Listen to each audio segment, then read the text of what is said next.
మరి ఆదిలాబాద్ జిల్లాలో పోడు భూములు రోడ్ల సమస్యలు తీరాలంటే రాహుల్ గాంధీని ప్రధానమంత్రి చేయాలని పిలుపునిచ్చారు మంత్రి సీతక్క. కొమరం భీం ఆసిఫాబాద్ జిల్లా బెజ్జూరులో కాంగ్రెస్ పార్టీ సన్నాహక సమావేశానికి ఆమె హాజరయ్యారు.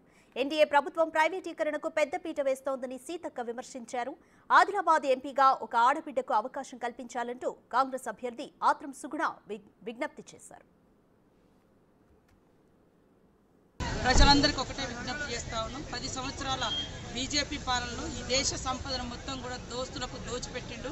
ప్రజల మీద ఇవాళ విపరీతమైనటువంటి జీఎస్టీ పేరుతోటి పన్నులేసి ఇలా పన్నుల యొక్క పరుగును నడిపించడం తప్ప ప్రజలకే మురుగబెట్టలేదు. కాంగ్రెస్ కోటెత్తే ఏదో పుస్తకాలు గుంజుకోపోతారని చెప్తున్నారు. అయ్యా నువ్వు వచ్చిన కాంచి కనీసం ఇసమెత్తు బంగారం కూడా కొనుక్కుందామంటే అందుబాటులో లేవు. ఉన్నటువంటి బంగారాన్ని కూడా తాకట్టు పెట్టుకొని తెగనమ్ముకొని ఇవాళ నువ్వు పెంచినటువంటి ధరల మూలంగా జీఎస్టీల మూలంగా పెరిగినటువంటి బట్టలు ప్రతి మానవుడు ఇవాళ ఒంటి మీద బట్టలు అవసరం. అలాంటి వాళ్ళ మీద కూడా మీరు జీఎస్టీలు వేసి ప్రజల మెడలో ఉన్నటువంటి పుస్తల తాళ్ళు తెగనమ్ముకొని బతికే స్థితికి మీరు తీసుకొచ్చి అదేవిధంగా మరి హరీష్ రావు మాట్లాడితే మరి రాజీనామాలు పదవి దిగిపోండి అని. అయ్యా నీకు పదవి ఆకాంక్ష ఎంత ఉందో పదవి కాంక్ష ఎంత ఉందో 2018లో మీ మామ కేసీఆర్ వెంట ఉండే నువ్వు పొడిచినటువంటి వెన్నుపోటు ఏక్నాథ్ షిండేని గుర్తుకొస్తాయి.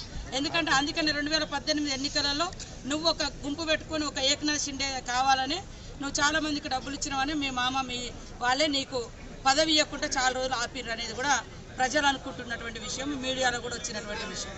కాబట్టి ఇవాళ కాంగ్రెస్ పార్టీకి చిత్తశుద్ధి ఉంది.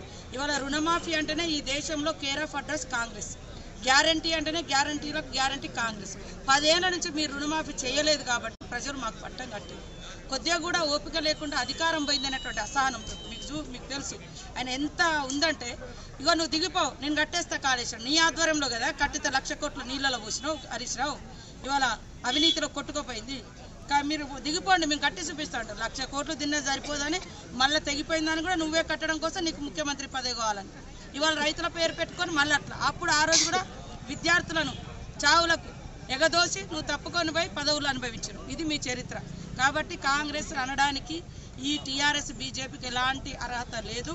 ప్రజలకు ఇచ్చిన ప్రతి మాటను నిజాయితీగా నిలబెట్టుకుంటూ ప్రజల యొక్క క్షేమమే కాంగ్రెస్ పార్టీ క్షేమం.